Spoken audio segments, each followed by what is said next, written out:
Alright, here's a simple, easy way to catch smallmouth bass every cast. You got a hook and a worm. A little bit up the line, got some split shots.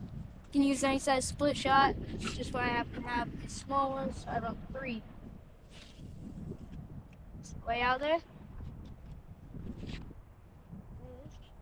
You'll slack up, and then you can just balance it. You guys can do whatever you want. And these things are aggressive, pretty much like a largemouth bass. There's one. Just like that. Get them in you. Pretty nice one.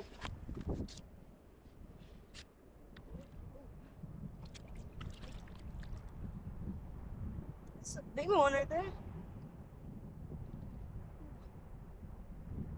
Alright. That's how to catch small bass every cast.